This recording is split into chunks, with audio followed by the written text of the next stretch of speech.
think. Well, ladies and gentlemen, welcome to another episode of Rimshots with Sean, brought to you by Barstools and Bandtalk. And I have a gentleman here I'm meeting for the first time, but I kind of been talking to him a little bit over the last couple of weeks. Mr. Bob Mitchell from your Erie, Pennsylvania. Is that where you're residing? Right, yes, I am. I'm residing in Erie, Pennsylvania, but I was born and raised in Hoboken, New Jersey. Oh, Jersey boy. I love talking to the Jersey boys. Yes, born and raised. Yes. So, Bob, tell us a little bit about your career. You sent me some stuff. I went on Spotify. I listened to a bunch of what you had, but your bio says a 40, I guess 40 decade plus musician, songwriter. Give us a little background on you. Oh, God, I started in the business 47 years ago. Well, longer now, but I stopped, actually stopped in 2022, but I'll get into that in a minute. I started my career in 1977 and became a recording artist in 1983. And from 83 to 2020, I've recorded a bunch of albums and I have quite a history. I've been around the world and I survived. Well, I and you survived the have. business. It's a well, and And you've recently retired, right? You're retired for a couple of years now. I've certainly retired. And the reason why I retired is because I suffered a stroke back in March of 2022. And, kind of forced me into retirement. To me, it was God's way of saying, okay, you got to stop. Because for a long time, even though I've been in show business for a long time, I also always held a regular job. And I was advised to do that early in my career. I was advised, look, you do real good at what you do, but always make money. Don't rely on this for money. And I have. I always kept a job, and I've had good jobs. I was a housekeeping supervisor for about 14 years. I was a CNA for 17.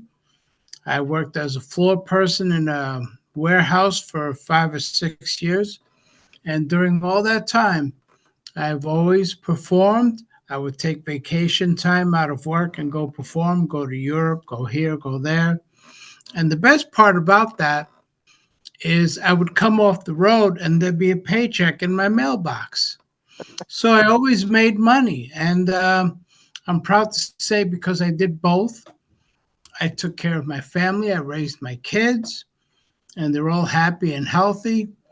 But the sad part is I worked so damn hard, it led to me having a stroke in March of 2022. Well, so we'll talk about that in a minute. But I'd like to ask you. I talk to a lot of musicians, and I talk to people that have had you know world-renowned careers, and now they're maybe doing a little bit more weekend warrior stuff. But you're the second one that I've talked to that actually outwardly says, "Hey, I've had a day job, or I have a day job." Why do you think that musicians are maybe a little bit, I don't know, ashamed, or they don't want people to know that when it just makes sense? You gotta pay your bills, Well, you mean reliant on day work, you mean? right? Well, they're just reluctant to, I guess, let that out to the public. Well, a lot of the guys, what we call in show business, they kayfabe what they do. In other words, they keep secret as to who they are and what they actually do. Whereas I've always been out there, it's like, no, I got to go to work on Monday after this show. I never made any bones about it. And even with my love of music, the reason I got into music was Dean Martin. Had nothing to do with metal. Metal came later and evolved, but I never kept it a secret. And early in my career, when I would do interviews, my band members would be like, don't tell people you like that old people music. I'm like, this is why I'm a singer, is because of guys like him, you know. Yeah, but you can't say that because it ain't cool. I said, well, it's cool to me, so I always said it. Dean is the reason I got into singing. I always held a day job. And I think for an underground guy, I've had a pretty successful career. So, and So, I'm very proud of it. well, and I mean, I think it's important though that people know that because again, for whatever reason, I mean, I'm a musician. I've played my whole life. I've had day jobs. Um, it's certainly a lot more fun eating than not eating when when there's downtime, right? Um, and not only that, you're usually the coolest guy in the office because you're doing something that those folks aren't doing, right? Pretty much, yeah. They would ask me, so how was your tour? How was the show? How was the festival you did in Germany? And I would always have a story to tell them. So it was always pretty gratifying and great. And I always tried my best not to be braggadocious about it or put it over in such a way that, you know, what I do as an entertainer is more important than my job. They're both equally important because, again, it helped to support my family. So Sure. that's what's most important. So, Absolutely.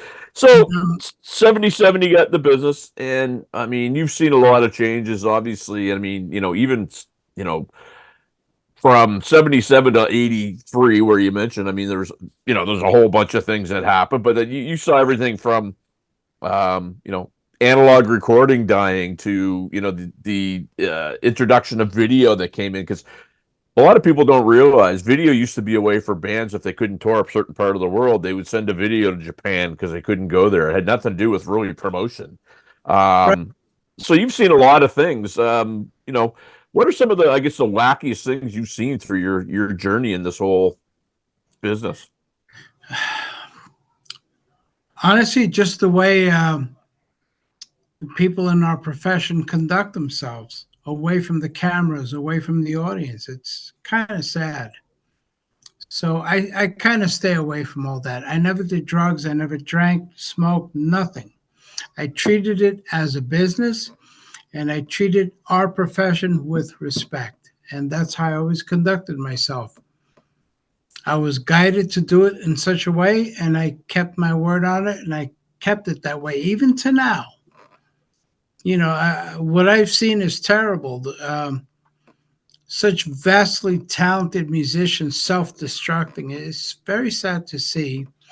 And it's even sadder nowadays that the veteran bands that we all grew up watching and listening to, they're all fighting with each other. Great. This isn't show business anymore. When I was growing up, it was show business. People took pride in the fact that they were entertainers.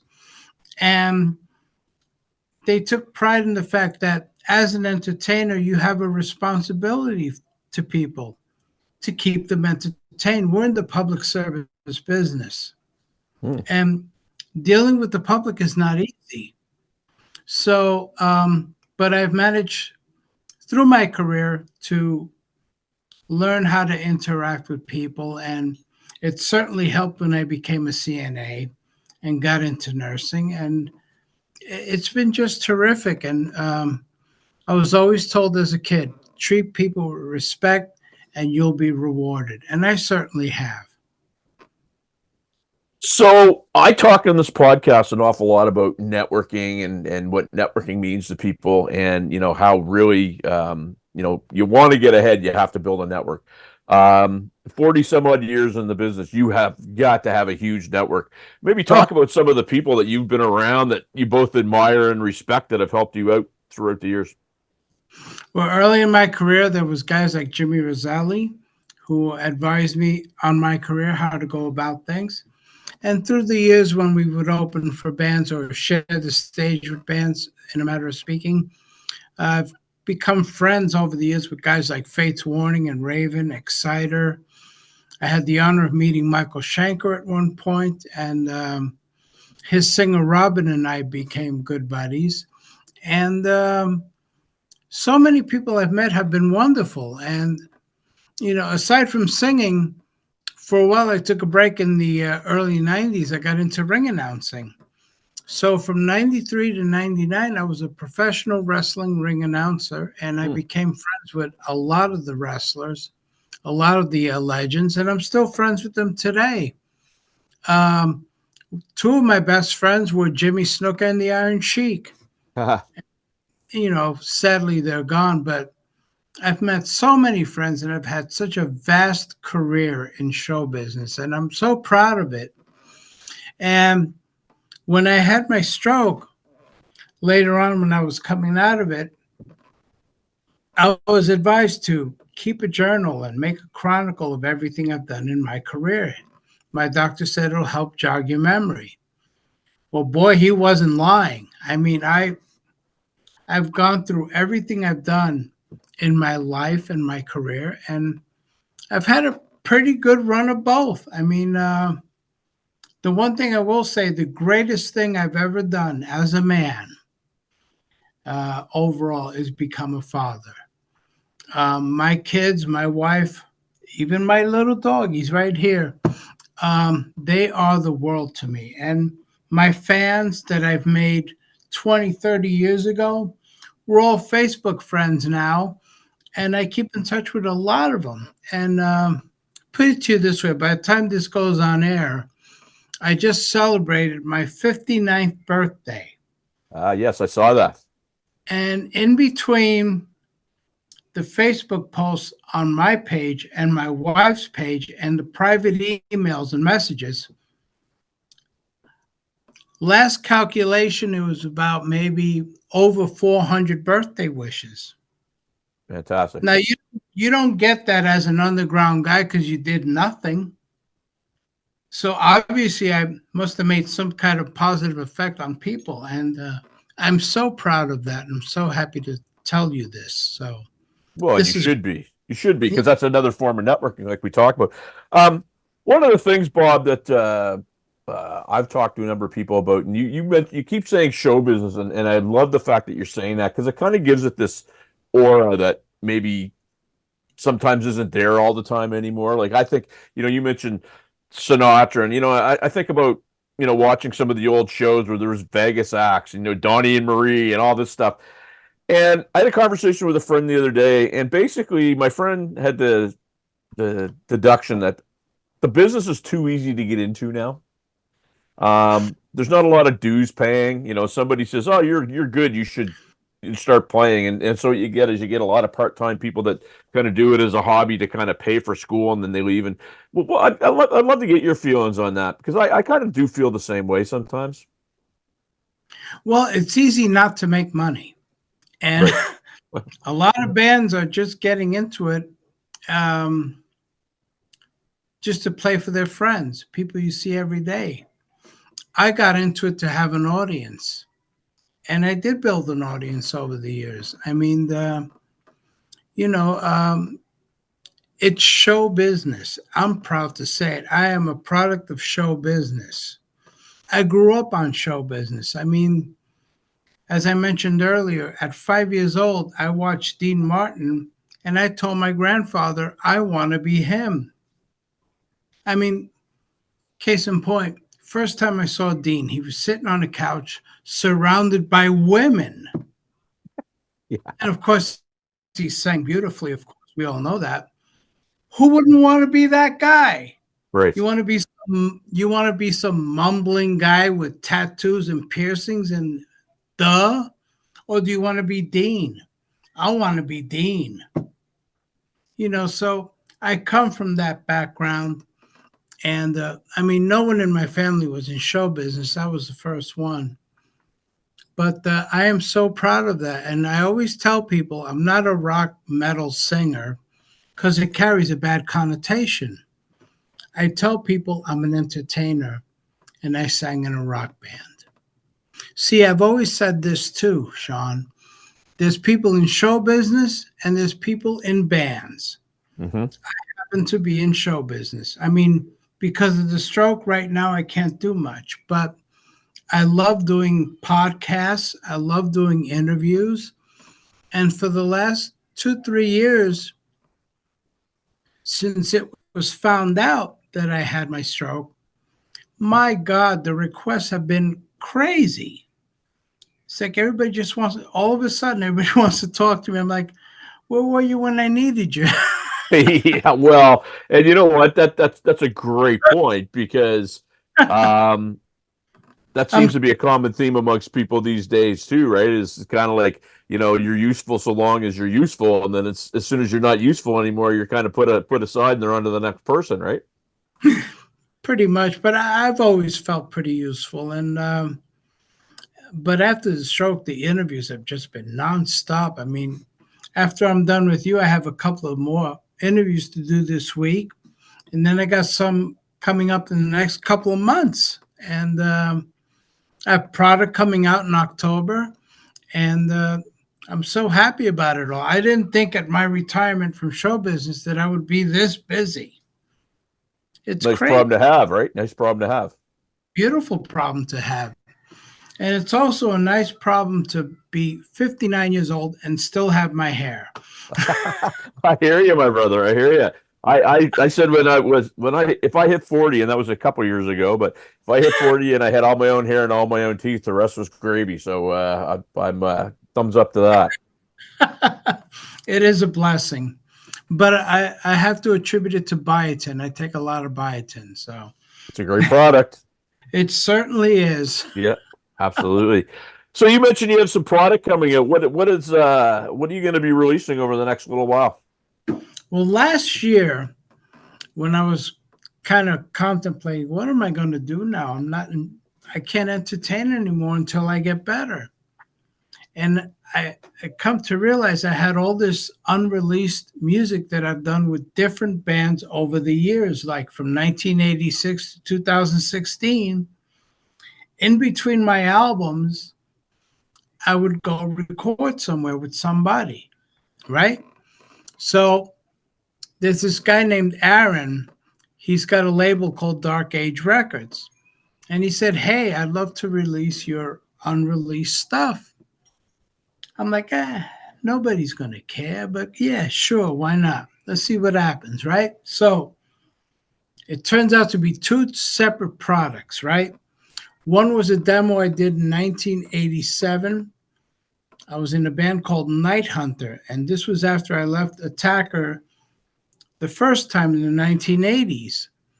And Jim and I, who co-wrote the Battle at Helm's Deep album, we went into the studio and we did this 4-song demo, which was actually 4 songs that were to be on the follow-up Attacker album, Had We Stayed. So anyway, we did that. We played a bunch of shows, most notably with Twisted Sister and American Angel. And then the band broke up because, according to Jimmy, God rest his soul, he said, you know what? Why are we killing ourselves? Nobody's interested. Nobody wants to sign us. So he broke up the band. And this 4-song demo stayed buried forever until Aaron came along. So he took the Night Hunter demo and all the other stuff that I put out, and he put out a CD last year called Unearthed. And it's all the bands that I've done other than my most famous ones.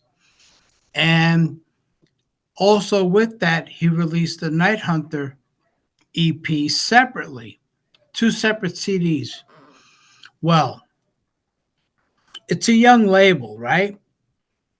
These 2 CDs, I think he put out maybe 400 copies of each, completely sold out. Phenomenal.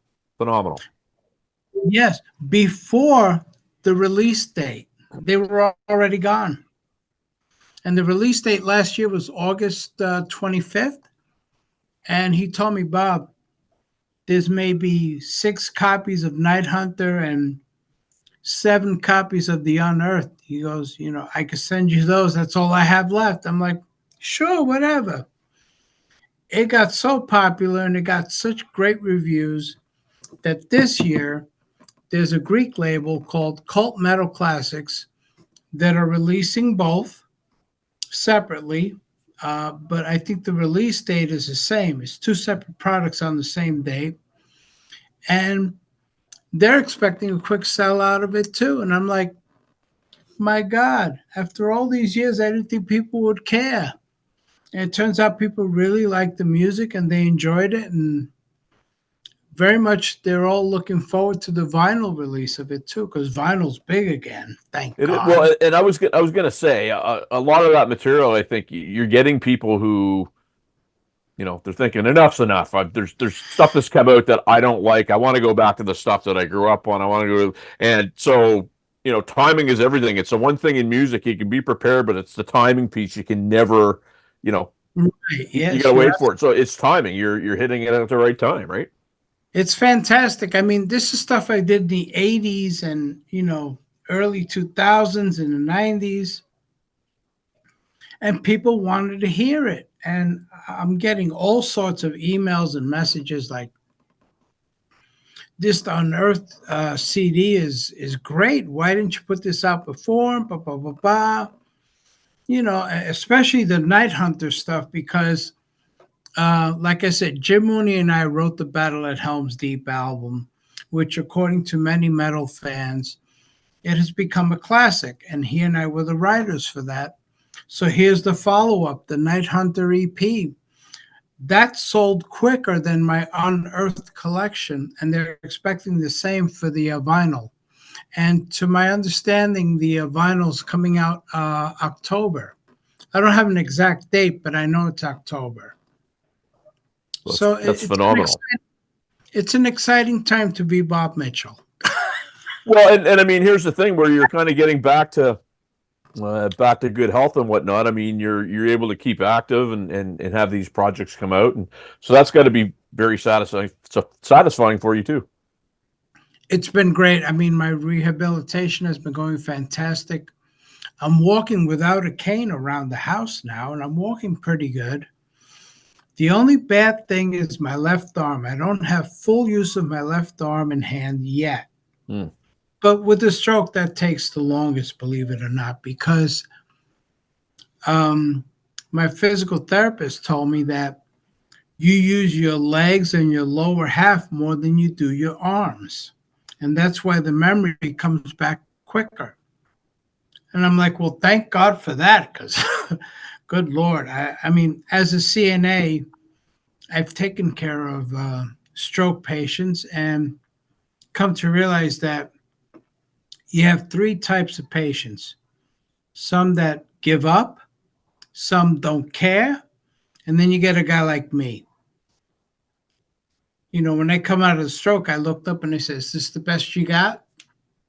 And that was it. I got up and said, let's go. We got to do this. So I'm getting back to my old form and I'm feeling great. I mean, you got your good days and your bad days, but I have more good days.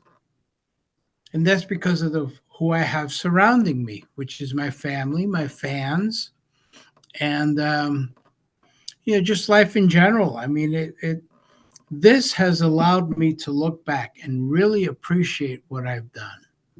And I look around to my kids and my wife, and they're all good. I said, well, I think I did a good job here. And the fact that my CDs were the fastest selling CDs in the Young Label's history thus far Yeah. is quite a testimony. And I'm very proud of that. And now the vinyl's coming out, and I got so much more to look forward to, with May being Stroke Advocacy Month. And the hospital that I got treated at for my stroke, they want me to participate in the stroke support groups and be a spokesperson and advocate for Stroke Awareness Month. So I'm deeply proud of that. And here I am setting examples in yet another way. Well, it First, sounds to me like you're going to have to get a new calendar because you're going to be pretty busy over the next bit. sounds like I'm going to have to be twins. Yeah. Yeah. I tell you, it's been a blessing. I mean, as weird as this sounds, having a stroke is one of the best things that's happened to me, because it made me appreciate what I have and who I am. I have a good friend of mine he's from Fredericton, New Brunswick, and he had a stroke. He's a guitar player, and he actually he started making his comeback by visualizing himself playing guitar, and now he's not totally rehabilitated, but he's out playing shows with this band, and he says the same thing. He says the exact same thing. It's great. I mean, I'm not at full strength as a singer yet. The voice is still there, but I'm not at full strength yet. I still get winded when I just sing around the house. So I'm like, oh, I'm not ready yet. Yeah. But who knows? I may fully recover and come back. I'll be 60 or something by then, but who cares? Ageism is one of those things it seems to me I've been talking about it a lot the last week or so, where um, people are told they're too old and they believe it, and I just think that that's just a whole pile of horse pucky, man. It's like you're as old as you feel. The term "act your age" is both positive and negative, but I think if you have the ability to do it, then why not? Well, I look at it this way, going back to show business. New York, New York is Frank Sinatra's biggest hit. He was in his 70s when he did that. Right. So you know what? If old Frankie can do it, I'm from Hoboken too. I can do it too. Amen. That's a good thing. Yeah. So, last question, Bob. Where are my viewers going to find out more about Bob Mitchell, how they're going to be able to get your tunes, where they can find what you've done, your catalog, et cetera, et cetera, et cetera? Okay, my career right now is on Spotify. So just go to Spotify. You can find me on Facebook under Bob Mitchell. I'm not hard to find at all. I'm very accessible. I'm always willing to say hello and talk to my fans and make new friends. And it just never ends. The blessings continue, Sean. And I really appreciate, oh, excuse me. I really appreciate you having me on the show. Let me fix my teeth. I appreciate you being here. And it's always the best part about this podcast. And I mean, I started it 4 years ago and it was a COVID project. It was something that I was going to do because I couldn't play. Everything was shut down. And Right. here I am. We just celebrated 4 years 2 days ago. Oh, congratulations. Well, That's thank great. you. Thank you very much. And the coolest thing about it is I get to meet new people that I've never met, like yourself, who they come on as guests, but we part as friends and we stay in touch. So I'm appreciative of that as well. This is the best part of doing podcasts, making new friends and making new contacts. And it like I said, the blessings just continue on and on and on and on. But the main thing is, if you're going to get into this racket, understand it's show business. And if you're going to get into our profession, please understand the history of our profession, how far back all this craziness goes. It's not just the Beatles, it's before them. Do your research, understand it, appreciate it. You don't have to like it, but just appreciate it. I mean, I've said this many times before. My passion for show business goes as far back as the 1920s. There was a guy named Al Jolson. He was the star of the first talking picture. Al was the first road dog. Do you know he had a heart attack performing for the troops? Had a heart attack. 3-4 weeks later, he went back and finished his tour. That's a road dog right there. And he was the first of his kind. And he was the mega media superstar before Crosby, before Sinatra, before even Elvis. Mm-hmm. So if you understand show business, you're going to have a good career. But if you're going into this because,